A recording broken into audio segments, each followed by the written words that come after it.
It's Life FM, Maz for the drive home, and time to talk building. Maz for the drive home, building for life.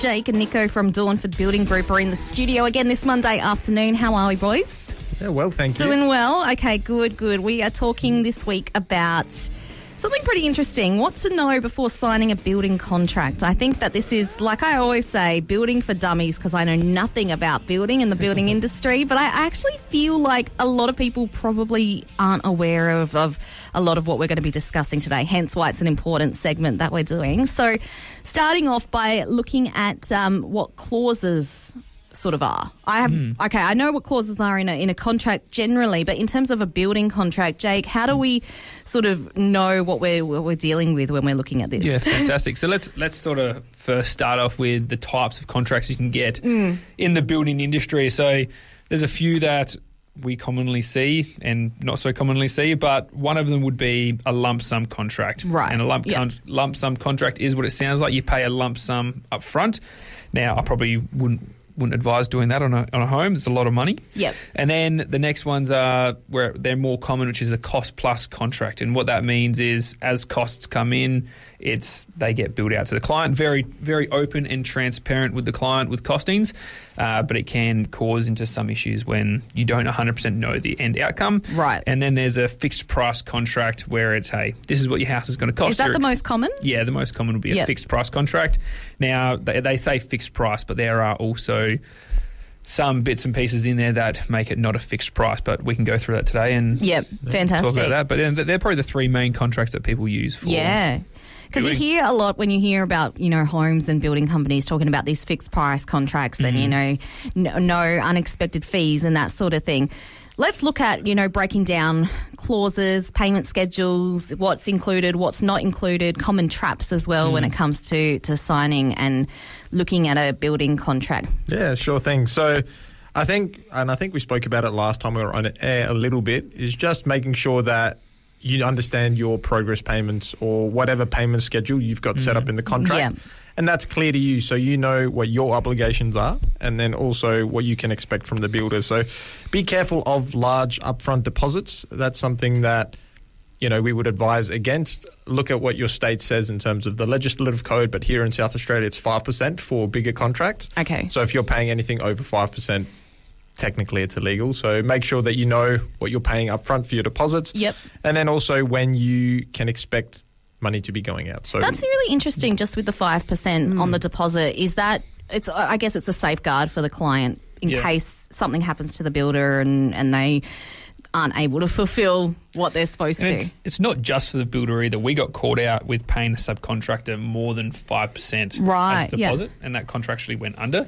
And we probably lost around $4 or $5 grand. It's a subcontractor. So it doesn't matter if it's a builder or a subcontractor. In the construction industry, you shouldn't be paying more than a 5% deposit. So up to $10,000, technically it's only $500, and up to $20,000 is $1,000. So anything over $20,000, you should only be paying a 5% deposit. Yeah. Or maximum up to $1,000. Which is good to know. I think, it's an important thing to be discussing. So when we're looking at the payment schedules and then looking at what's included and not included, Nico, what can we kind of expect there? So in terms of inclusions, exclusions, they're the kinds of thing that you need to check your quote, talk with your builder to make sure that everything in the contract is detailed, it's itemized, you can see what you're getting, but then also what you're not getting. So as long as there's clear stipulations on what the builder is going to be doing for you and what the builder is not going to be doing for you, that will make sure that there's no confusion when it comes to, it reduces the risk for disputes, basically, to make sure that everyone's on the same page. You know what they're going to be doing for you and they know what you're expecting from them. Okay, let's look at some of the common traps in signing a building contract, because I imagine there would be some common ones that get people 100%. Quite regularly. Yeah. Well, some of the traps that people can fall into but not really be a trap on the builder side is provisional sum and provisional cost or prime cost, so PC allowance and PS allowances. So a prime sum could be the builder doesn't 100% know how much labour the framing inside a house could be, so as a renovation. So they sort of bill you out at an hourly rate, But they've got a cost in there of $2,000 where it could cost $5,000, $6,000, but they haven't got proper pricing for their jobs. But then for a prime cost allowance as well, so you could get an oven. So a lot of builders put prime cost allowances in for fixtures and fittings like ovens, taps, whatever you can pick off the shelf. And let's say I've put a PC allowance in for a $2,000 oven and it comes in at $4,000. Or the client has picked a different oven for $4,000, that price can then increase. So it's technically not a fixed price. So if you see PC allowance or PS allowances, definitely clarify that with your builder before just signing a contract. So with Nico and I, we were having some of these issues pop up, putting PC allowances in, and then clients would go out and pick something more expensive, and then there's this tension before we even started the job.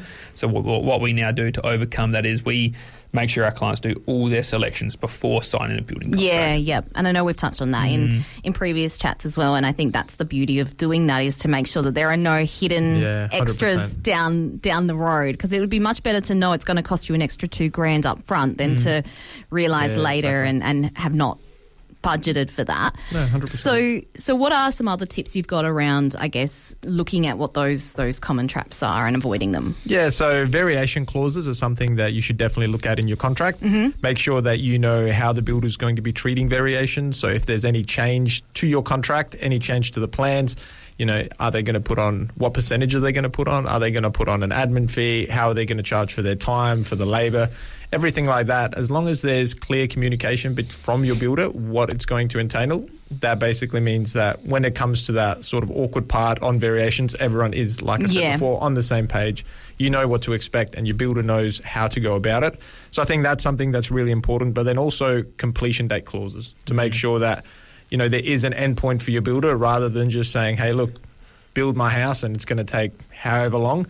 Put some protection in for yourself. Make sure you know, hey, look, this is going to be the start date. This is the finish date. Yes, there's delays, and that's where variations come in. If there's, like, say, a weather delay or something like that, open communication from your builder, let you know, hey, the roofing's going to be delayed by 2 weeks. It's going to push our schedule out.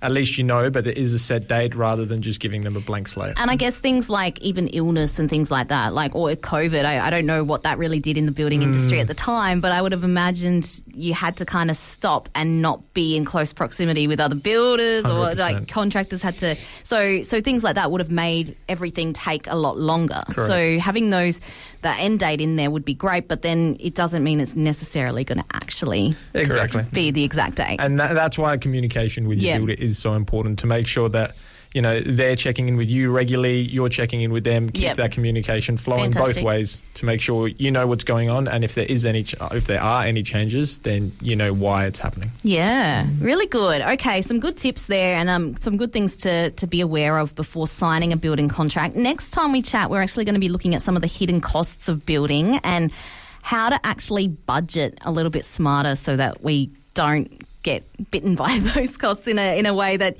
does affect the budget so much, which I think is so important. All right, we're going to chat about that next time. But if you've got a topic for Jake and Nico for Building for Life, they're from Dornford Building Group. Text through at any time 0430 25 1079. Guys, thank you so much, and we'll catch up in a couple of weeks. Looking forward to it.